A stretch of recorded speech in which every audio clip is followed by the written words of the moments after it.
Ya sudah. Kalau kita kan enggak, wah pengemis tuh ganggu gini-gini. Kecuali pengemis profesi ya mungkin kita agak-agak enak. Mari zaman akhir tuh ada pengemis apa? Profesi. Jadi repot tuh. Terus tak beri contoh lagi kebahagiaan ketika kita milih Islam moderat. Islam kita diajarkan guru-guru kita, utamanya oleh guru kita Mbah Maimun. Saya juga sering ketemu beberapa ulama dunia, termasuk Habib Umar. Saya juga ikut sowan ke sini pas beliau sama Habib ini Hasan Toha Putra di sini sama orang-orang moderat. Itu cara berpikir juga luar biasa indah. Beliau pernah cerita ya, beberapa ulama lah, banyak yang cerita itu. Saya pernah diceritani seorang alim ketika ada orang ekstremis itu mau ngebom di tempat maksiat. Kebetulan yang maksiat itu kebanyakan ya orang Islam, karena di negara yang mayoritas Islam. Ditanya sama Syekh Sa'rawi itu. Syekh Sa'rawi itu mufassir top di mana? Mesir. Ini mau tak habisin karena mereka orang Islam kok maksiat terus. Terus ditanya sama Imam Sa'rawi, laumatu ala khini ma'asihim aina masiruhum. Kalau mereka mati dalam keadaan maksiat, mereka kemana? Ya ilanar, mereka pasti masuk neraka. Terus ditanya sama Imam Sa'rawi, wahal masiruhum ilanar muradun nabi amlah. Punya umat maksiat kemudian mati masuk neraka, itu yang diinginkan Nabi apa enggak? Ya tidak aja. Ya sudah, enggak usah dibom, ditunggu tobatnya kata. Karena kalau mati dalam keadaan itu ke neraka, dan itu tidak yang diinginkan Rasulullah Shallallahu Alaihi Wasallam. Terus ekstremis ini menjadi tobat, tidak berpikir ekstremis pasti. Jadi orang itu harus berpikir mindset yang baik. Meskipun kadang berpikir baik itu ya agak-agak kacau. Ada seorang wali majdub itu kalau berdoa agak kacau, tapi nggak bisa dibantah. Masyhur itu doa itu. Ini sekaligus ijazah, tapi kalau sebelum wali nggak boleh. Itu datang ke makamnya Rasulullah SAW. Terus doanya itu begini, ya Allah sekarang terserah engkau. Ya Allah sekarang terserah engkau. Jika saya kamu jadikan orang soleh, jika saya engkau jadikan orang soleh, maka surra habibuk, maka kekasihmu ini senang. Yang susah musuhmu yaitu setan. Tapi kalau engkau menjadikan saya orang fasik, maka yang susah kekasihmu, yang senang musuhmu. Jangan punya dua pilihan itu. Oh itu kan doa tapi kayak teror itu. Ya jadi berdoa di Raudhah. Oh itu pasti mandi itu karena agak-agak maksa Tuhan itu. Ya Allah, engkau punya dua pilihan. Jika saya jadi orang soleh, maka kekasihmu ini senang, musuhmu yang susah yaitu setan. Tapi jika saya jadi orang fasik, maka musuhmu yang senang, kekasihmu yang susah. Mohon terserah jenengan, mau menyenangkan kekasihmu apa menyenangkan musuhmu gitu. Kira-kira gimana? Kalau tertarik boleh doa itu dipraktekkan. Tapi kayaknya kalau copy paste itu gak keren apa? Jadi dulu orang itu muamalah sama Allah dan Rasul itu rileks. Rileks itu nyaman karena ya tadi kul bi fadlillah wa bi rahmati fa bidzalika falyafrah. Sehingga Imam Izzuddin bin Abdissalam itu ngendikan innalladzina yarmunal muhsanatil ghafilat. Di antara kebaikannya ibu-ibu atau mbak-mbak ini harus berstatus ghafilat. Perempuan-perempuan pelupa. Ghafilat itu pelupa. Pelupa dari kenikmatan maksiat sehingga mereka in dengan taat. Misalnya ada ibu-ibu atau mbak-mbak atau juga bapak-bapak tahajud, kemudian nyaman dengan tahajud itu. Kira-kira terbersit enggak ingin maksiat? Enggak kan, karena sudah nyaman dengan tahajud, dengan taat. Maka dibutuhkan kenyamanan dalam beribadah. Sebab itu ala bizikrillahi tatmainnul qulub. Makanya saya termasuk kiai yang setiap ngaji itu happy, seneng. Karena ini untuk kampanye, seneng dengan ngaji, dengan taat itu sudah luar biasa. Kayak apa kalau mereka senengnya kalau nunggu melakukan maksiat. Jadi termasuk bentuk perlawanan kita terhadap maksiat adalah usahakan kamu tuh bahagia, senang dengan taat. Istiqnas billah, mu'anasah billah, farah billah, itmi'nan tumaknina billah. Sehingga ini mencukupkan kita tidak berkebutuhan maksiat. Meskipun kita ya manusia, pasti suatu saat atau sudah pernah maksiat. Serasa diceritakan lah, itu mesti gitu. Lah orang-orang dulu itu orang yang sukses. mengelola bahagia ma Allah wa billah walillah. Sehingga wali-wali dulu itu jadi wali itu tidak mesti karena ibadahnya banyak, itu enggak. Mereka orang yang ibadahnya itu biasa sekali. Ulama-ulama dulu ibadahnya biasa sekali. Tapi qulubuhum ma Allah, hatinya itu ma Allah. Itu ada seorang wali itu jadi wali, Umar bin Abdul Aziz, yang dikenal khamisul khulafa. Khulafa. Di luar khulafa ar-rasyidin 4, di antara yang soleh adalah siapa? Umar bin Abdul Aziz. Itu ketika mau meninggal, itu senangnya bukan main. Itu semuanya nangis, beliau senang. Terus tanya, kenapa kamu senang? Memangnya saya kalau mati itu kemana aja? Ila khairi madhubin ilah, ke zat terbaik. Dibang urip mbek kowe bulet atau mbek arhamur rahimin kan. Yaitu Allah Subhanahu wa taala. Jalaluddin Ar-Rumi ketika mau meninggal itu muridnya nangis semua. Beliau marah. Kamu harusnya pesta karena saya mau ketemu kekasih saya, malah kamu tangisi. Goblok sekali kamu, katanya. Jadi orang-orang dulu itu luar biasa. Karena tadi mereka tidak ingin ketemu Allah itu dianggap problem. Harus sesuatu yang membahagiakan. Makanya wali-wali itu kalau berdoa begini, wa khairu ayyami yauman alqa fi, dan jadikan hari terbaikku adalah hari ketika saya ketemu engkau ya. Pernah dengar doa itu? Wa khairu ayyami yauman alqa fi, dan hari terbaikku adalah hari saat ketemu engkau. Aman kan enggak? Sampai mati ku wedi. Saya tidak tahu wedi dosa apa wedi Israel apa wedi malaikat siapa? Mungkar nakir. Sebenarnya tidak perlu seperti itu. Karena cara pandang Nabi itu ini bisa dipraktekkan. Kalau kamu orang baik, mati artinya apa? Ya baik. Karena husnul khotimah.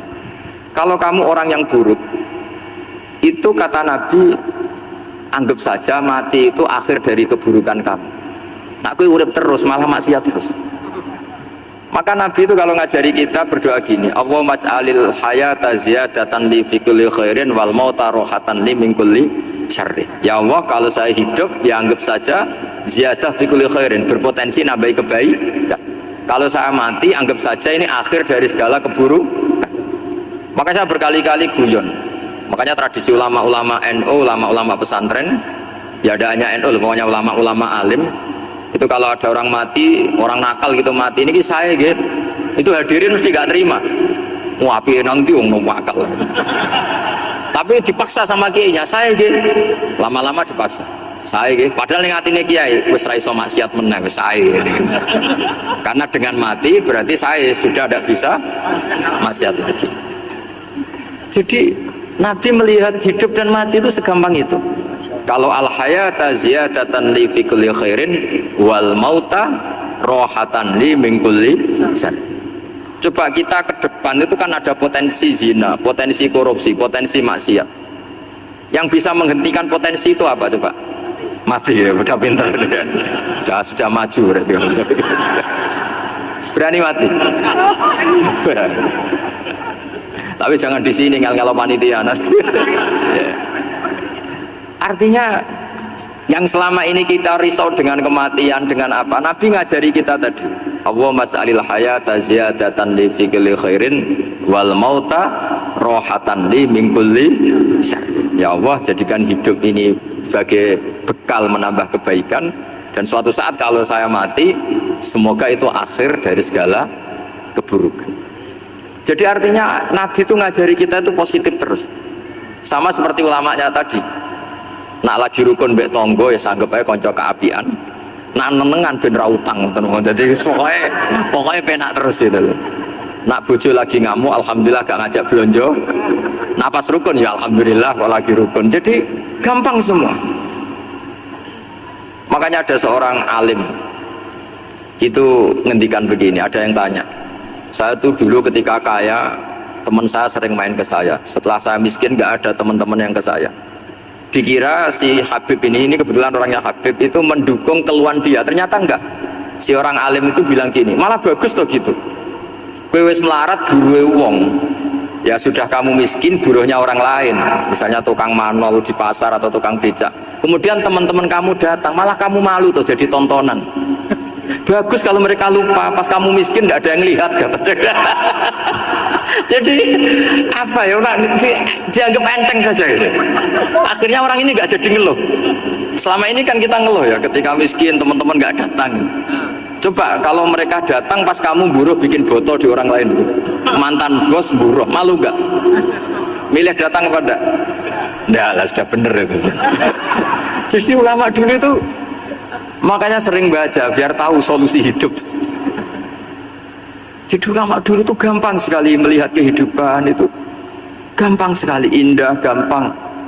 Sekarang tuh enggak. Orang itu cara berpikir nuruti nafsu, itu yang bahaya. Makanya Quran kritik ara'aita man ittakhadha ilahahu hawa. Orang yang cara berpikir itu nuruti hawa nafsu. Kalau zaman Nabi, zaman sahabat, zaman ulama itu enggak seperti itu. Sehingga cara berpikir itu mudah. Makanya kata Nabi, absyiru ya ma'sarul muslimin, kata. Kamu harus senang ya ma'sarul muslimin. Allah sekarang buka pintu langit yang sebelumnya enggak pernah dibuka. Dan Allah yubahi bikum malaikata, dan Allah membanggakan kamu kepada para malaikatnya. Kenapa? Umatnya Muhammad, umatnya Rasulullah Muhammad SAW itu kalau sampean kepengen mati setiap saat itu baik, itu resepnya gampang kata Nabi. Addu faridotan wantadzoru ukhra. Jadi Allah memberitahu, ya Muhammad, umatmu ini luar biasa. Jadi misalnya tadi kita sholat subuh, ditanya, Bahak kamu sekarang ngapain? Nunggu sholat duhur ya. Setelah sholat duhur ditanya lagi, nunggu apa? Asar. Sehingga famangkanat hijratuhu ila wa rasulih fa hijratuhu ila wahi. Jadi kalau ya sudah, ini tak ijazahkan, kalau setelah sholat subuh nunggu apa? Duhur. Setelah duhur nunggu. Sehingga ketika kita mati itu statusnya penunggu sholat. Tapi kamu kan enggak, miskin, kenapa? Penunggu kaya. Itu enggak masuk surga itu. Penunggu kemapanan. Berarti kan menunggu sesuatu yang seleranya nafsu. Beda kalau penunggu sholat, berarti kamu di dunia menunggu ritual ibadah. Maka diantara ijazahnya Nabi apa? Addu faridotan wantadzoru ukhra, melakukan satu fardu, kemudian kita menunggu tugas berikutnya. Jadi niati saja setelah subuh nunggu apa? Duhur. Setelah duhur, meskipun kita di perapatan, apa? Nunggu asar ya. Tapi ya asar betul, jangan nunggu tok pas asar enggak. Jadi sebetulnya umat ini gampang sekali. Jadi di antara kebanggaan Allah, yubahi itu Allah bangga dengan malaikatnya adalah umat ini adalah addu faridotan wantadzoru ukhra, melakukan satu fardu kemudian menunggu fardu yang lain. Dari mengkhidmati kampus, ingin mengkhidmati masyarakat, dari satu masyarakat lokal Semarang menjadi sampai sekarang sampai Banjarmasin, Unisula mau bikin kampus di sana terus gitu. Dari satu tugas ke tugas yang lain. Makanya Islam diajarkan setelah satu tugas selesai, faida faruhtafan sob. Jadi sehingga hidup kita itu dinamis, dari satu kebaikan menunggu kebaikan lain, dari satu kebaikan menunggu, sehingga hidup kita ngapain? Nunggu satu kebaikan. Ini sudah masuk faman kanat hijratuhu ila wa rasulih fa hijratuhu ila wa rasulih. Sehingga orang bayangkan kalau kita direkam Allah, Gusti kula ampun mati nak dereng sugih. Wis melarat puluhan tahun, sakit, nunggu sesuatu yang sifatnya nafsu, kok pengen sugih. Sugih tok aja cukup. Tahu buruan wong sing tahu ngenyekne lho, itu kan urung-urung wis dendam. Saya belum mau mati sebelum kaya dan buruhkan orang yang pernah melecehkan saya. Wis ngono akhirnya mati urung sugih. Berarti wis fakir matine hasud. Mau itu ngenes dunia akhirat kan kira-kira seperti itu. Kamu santai aja kalau fakir, berarti meringankan hisab karena ada banyak harta. Yang mau dihisab papanya enggak punya apa-apa. Jadi saya mohon sekali ya, Islam itu mengawal kebahagiaan. Sebab itu sampai bahagia itu menjadi perintah Islam, qul bi fadlillah wa bi rahmatihi fa bidzalika falyafrahu. Karena dengan bahagia bitaat diharapkan orang Islam itu tidak bahagia atau cari kesenangan lewat jalur maksiat. Sehingga ciri utama wali apa? Ala inna awliya Allahi la khaufun alaihim wa lahum yahzanun. Sehingga ulama dulu itu rileks-rileksnya, termasuk yang saya ceritakan tadi, Imam Ahmad, Imam Syafi'i, itu melihat apa saja rileks saja. Ya tadi kalau disenangi orang ya barokah, punya kawan kebaikan. Nak dineng ya barokah, barokah dineng di ketinggi tonggo rada utang, ngeranjuk tulung itu. Jadi rileks saja.